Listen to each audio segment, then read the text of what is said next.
to Brisk Sunday morning, and I did an audio. I didn't upload it yet, but talking about this topic. So I'm gonna put them both up, this one and that one,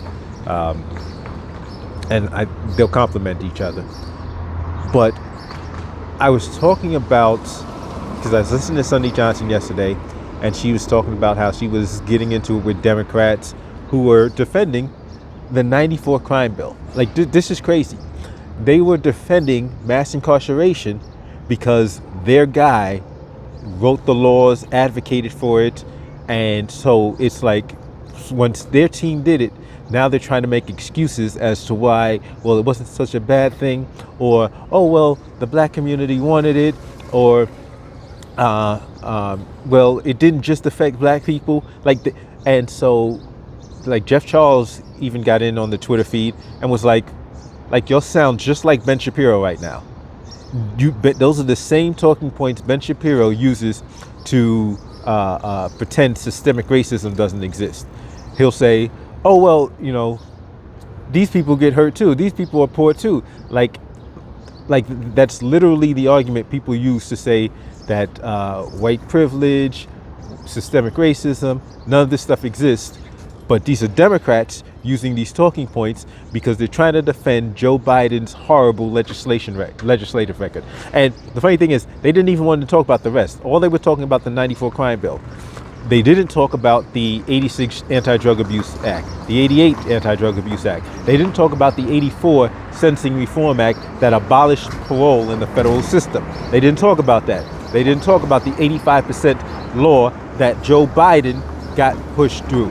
They didn't talk about the 100-to-1 crack to cocaine ratio. They didn't talk about that.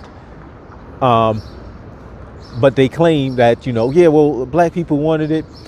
And they glossed over the fact that these politicians back then, just like they do today, will come to the community and say, this is what we need to do. And they'll have shills. They'll have paid shills and operatives who will come through and try and convince people that this is a good idea. Then the people will say, okay, well, yeah, do this. And then when they do it, they'll say, well, it was your idea. They completely try to completely gloss over and act like they didn't sell this idea to the people. They didn't lie to the people that this would be a good idea, that there was no downside, because that's literally what they do. They campaign not just for themselves, but for these horrible ideas.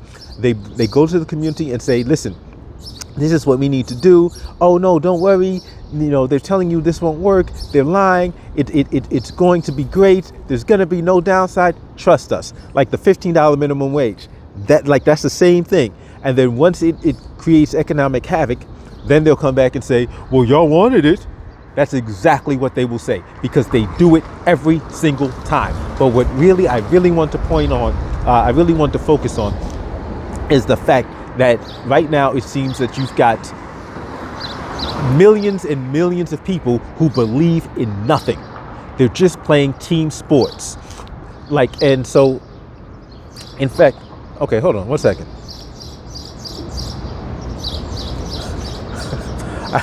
I've got co-hosts this morning. I've got co-hosts. But you've got millions of people who appear to believe in nothing, because when their team does something, it's all good. Even if they were just saying that it's a horrible thing and it should never happen. And quite frankly, that goes to a lot of, not all, but a lot of these Republicans as well. Because a lot of these Republicans that were gung-ho for these mass incarceration policies before Biden, so which is why it was funny, which is why it would have been funny had Joe Biden actually asked Trump on stage, okay, what part of my 94 crime bill don't you like? What part? Which would have forced Trump to acknowledge that the stuff in it is stuff he supports. Yeah, the more money to police officers, the building more prisons. Yeah, he would, but he didn't want to get into details because Trump.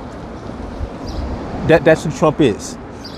Well, aside from believing in almost nothing, except himself and his own promotion, his own his own enrichment. He believes in, like, he'll say whatever he needs to win, but he also doesn't do research. So Trump genuinely just couldn't be bothered to actually brush up on the facts of what was in the 94 crime bill, which is why he was so vague. He's like, yeah, it just did horrible damage. It was a bad thing. He just uses these, he would use just these generic, these verses all over me. Yeah. Pretty soon they're gonna land on my shoulder or something. But that's why he would just use these generic, like, talking points, these generic terms of bad, good, really great, huge, like, because he doesn't actually do any deep diving to be able to provide a thorough and accurate analysis. By the way, if you like what I'm saying, and if you see what's happening, if you're fed up with it, if you're fed up with non-serious people, hypocrisy, people who are just going whichever way the wind blows, right now, give me a thumbs up, like, share, subscribe, and subscribe. Even if you disagree with the things I say, subscribe, because I want to interact with intelligent people who can challenge me, who may be right. Like, there's issues that you may be right on, I may be wrong on. So make sure to subscribe to the channel so that you can and hit the notification button. Hit the notification button so that when I go live, you can get on the feed. And if there's things that you want to challenge me on, things you want to call me out on, feel free. Like I said, that's why the name of the channel is Escaping the Echo Chamber. I'm in an echo chamber too, and I'm trying to get out of it. I'm not trying to just live in a bubble pretending that everything I think is right and everybody else is wrong. I'm intelligent enough to know that, guess what? I've been wrong. I will be wrong. But my point is, my objective is not to stay wrong. I get new information and I adapt my opinion and say, hey, wait a minute. Okay, I have to adjust my opinion and my perspective on things because this is information I didn't have before. But yeah, that's where we're getting to a point where people are just playing games. Like, hold on one second.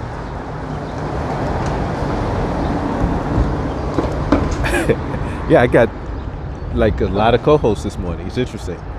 But like, so one of the things I'm going to do is I'm actually going to compile a list. These are some of the things I believe in. So regardless of who says it, this is what I believe in. Because it was interesting. I was having a conversation with somebody yesterday, and the January 6th riot came up. And that's what I call it. I call it a riot. It started as a protest, turned into a riot. I do not call it an insurrection. I do not call it terrorism. That's absurd. That's ridiculous, and that's being done to automatically malign a side that they don't agree with. It's also being done because the people that were the people that are being protested against are the people that don't ever want the spotlight on them. They will stand there and support protests against police, but they will get mad but they will not support protests against them, despite the fact that they are making the laws that the police are enforcing. People, do not be misled. These politicians are liars. These politicians are the ones that are responsible for this unrest. So if before you get mad at a Daniel Pantaleo, start looking at the people at top who sent Pantaleo out there to harass Eric Garner for selling unpaid Lucy cigarettes and untaxed cigarettes. Look at the people who passed the laws making this Look at the people who are passing the laws using this as a way to generate revenue. And the fact that means that when they're passing these laws, what they're saying is, we will send men and women with guns to enforce these laws. They are the shot callers. The police are just the enforcers. The politicians are the shot callers. That's who I keep the focus on all day long. And that's why they really didn't like the January 6th thing. Because Trump, not being a member of the political class, even though he is now, he's not a practiced member of the political class, and he screwed up from that perspective. He was never supposed to put the spotlight on fellow politicians. He was never, and that's why they chastised him. That's why he got impeached for the second time, because they needed to send a message to him. No, you never send the spotlight on us. You could send them after police. You could send them after any other. You don't put the spotlight on us. We call the shots, but we always divert attention away from us. And so that's why they needed to punish it. But it's like the people who are just they believe in nothing except whatever their team does. And I was talking to somebody about the January 6th riot, and I was talking about Ashley Babbitt. Because if you're going to be mad about these unarmed police killings, you have got to be mad about Ashley Babbitt. She was trespassing. That's it.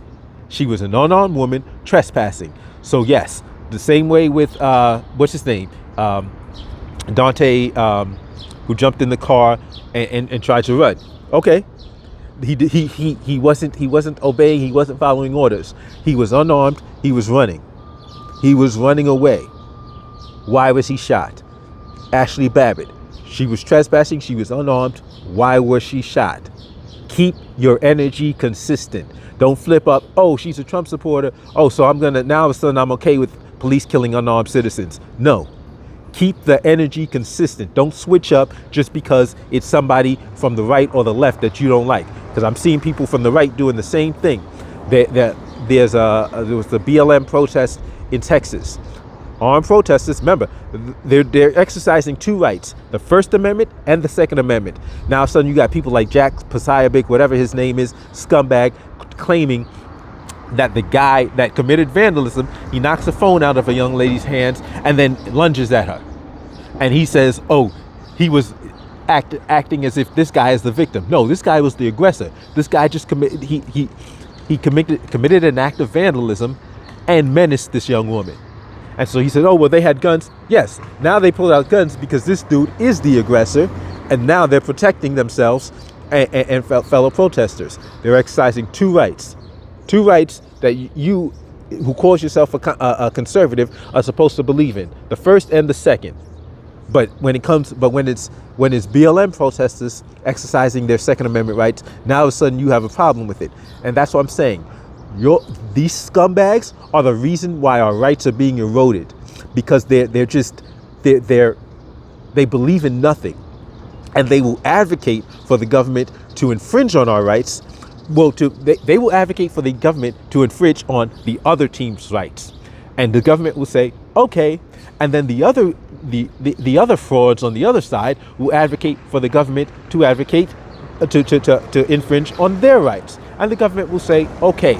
So what you get here is less freedom for all of us, because these people are idiots, because these people have no principles, stand on nothing, believe in nothing.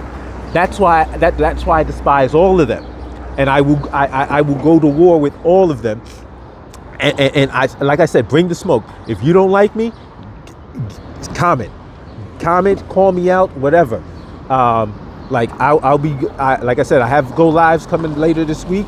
If you're one of these people that switch up your principles based upon who's involved, who the actors are involved, get at me, because I'm calling all y'all out. Y'all are some frauds. You'll claim to believe in things that you'll switch up as soon as the other side, it affects the other side. So-called conservatives that believe in the Second Amendment unless BLM is exercising it. What? So-called progressives that are against unarmed police killings unless it's of a right-wing, an unarmed right-wing person. What? Stop it. Stop being frauds. So, I was having such a beautiful morning until I had to unload some of this venom on y'all.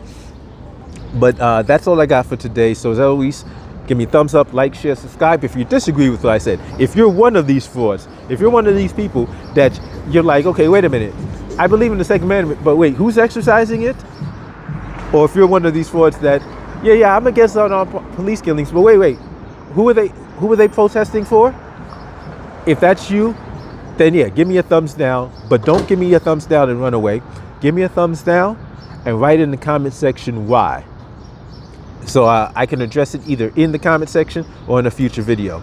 Thanks for checking out the video. I'll see you next time.